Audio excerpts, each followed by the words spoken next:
વડોદરા શહેરમાં અસામાજિક તત્વો દ્વારા ગુનાખોરી ડામવા માટે વડોદરા શહેર પોલીસ દ્વારા નવતર પ્રયોગ કરવામાં આવ્યો। ગઈકાલે સાંજે અકોટા પોલીસ સ્ટેશનના બુટલેગરોને માર્ગદર્શન આપવા માટે લગભગ 3000થી વધારે કેસો દાખલ કર્યા છે। સાથે આરોપીને પણ અટક કર્યા છે। શહેરમાં આવા અસામાજિક તત્વોને માર્ગદર્શન આપવા માટે કાર્યક્રમ યોજવામાં આવ્યો હતો, જેમાં મોટી સંખ્યામાં બુટલેગરોને બોલાવી તેને માર્ગદર્શન આપવામાં આવ્યું, જે સામાજિક તત્વોની ઉપર કાયદેસરની કાર્યવાહી કરવામાં આવશે, જે બાબતે વડોદરા શહેરના police commissioner Narsinh Kumar media સમક્ષ માહિતી પૂરી પાડી હતી।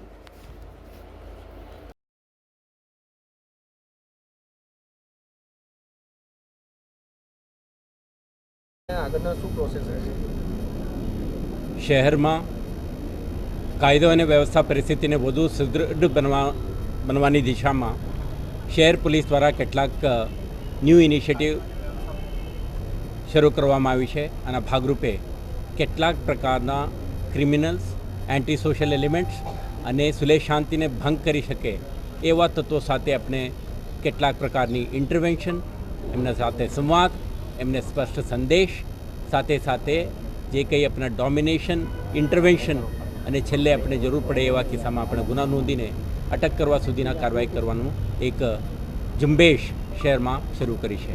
આના ભાગરૂપે આજે આપણે શહેરમાં બૂટલેગિંગ એક્ટિવિટી સાથે સંકળાયેલા કેટલાક તત્વો સાથે આજે આપણે કાર્યવાહી હાથ ધરી છે। તમે જાણો છો કે પ્રોહિબિશનના એન્ફોર્સમેન્ટના ભાગરૂપે છેલ્લા વર્ષે આપણે લગભગ 3000થી વધારે કેસો દાખલ કરી, 3000થી વધારે આરોપીઓને પણ અટક કરી, સાથે સાથે 400થી વધારે વાહનો અને 6 કરોડની કિંમતની મુદ્દામાલ પણ જપ્ત કરી અને લગભગ 130 જે જાણીતા બુટલેગરો છે એમને prevention of anti social activities act 1985 અંતર્ગત પ્રિવેન્ટિવ ડિટેન્શન સુધીના કાર્યવાહી આપણે કરી છે। તો આપણા નિરંતર પ્રયાસ રહે છે શહેરમાં આવા અસામાજિક તત્વોના પ્રવૃત્તિઓ પર નિયંત્રણ રહે, નશાબંધીનો અસરકારક ઇમ્પ્લિમેન્ટેશન થાય અને આવા પ્રવૃત્તિ ચલાવનારની જે ગતિવિધિથી શહેરની કાયદો અને વ્યવસ્થા પરિસ્થિતિને એડવર્સ ઇમ્પેક્ટ ના થાય। તો આજે આપણે દરેક પોલીસ સ્ટેશન વિસ્તારના જ્યુરિસ્ડિક્શનમાં રહેતા જે આવા પ્રવૃત્તિ સાથે જોડાયેલ છે, જેમને આપણે કહીએ છીએ લિસ્ટેડ બુટલેગર એટલે જાણીતા ગુનેગારો છે, એમના સાથે પણ એક સંવાદનું કાર્યક્રમ રાખી છે।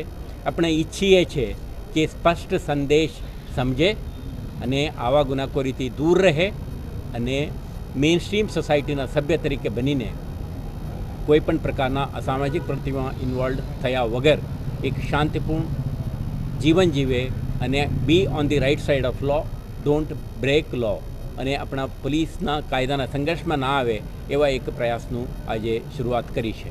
તો આપણે જુદા જુદા પ્રકારના જે ડોમિનેશન એક્સરસાઇઝ શહેરમાં ચાલુ રહેશે। આના ભાગરૂપે આજે અકોટામાં ઝોન 2ના કેટલાક આવા આપણા નાગરિકો ઉપસ્થિત છે, એમને ઉપસ્થિત ડીસીપી, એસીપી, થાણા મામલતદારો એમને સ્પષ્ટ સંદેશ પણ આપે છે। આભાર।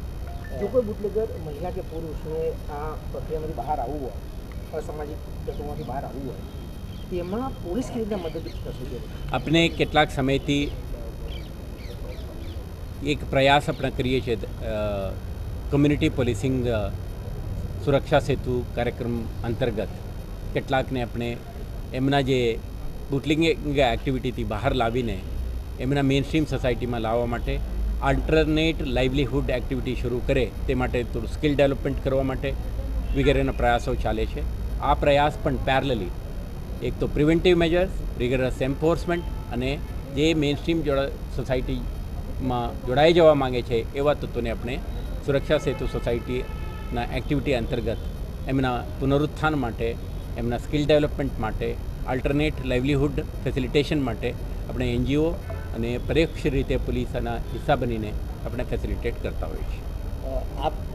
આજે તો આ લોકોને સમજાવવામાં આવશે, પરંતુ ત્યારબાદ પણ જો આ લોકોનું કામકાજ આ પ્રકારે ચાલુ રહેશે તો વડોદરા પોલીસ કયા પ્રકારના હવે એક્શન લેશે?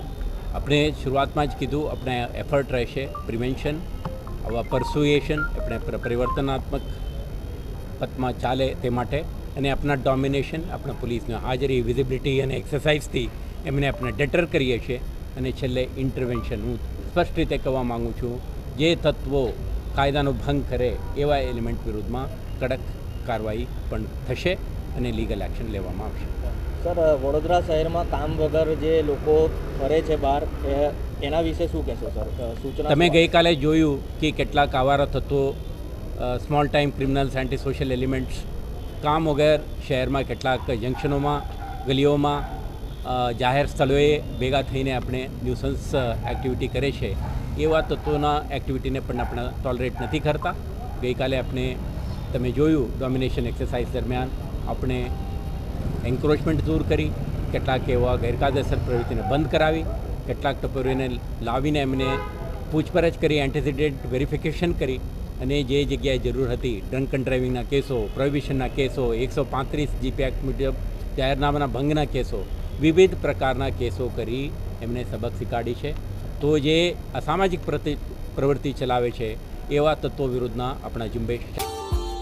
Subscribe now and press the bell icon. Never miss an update.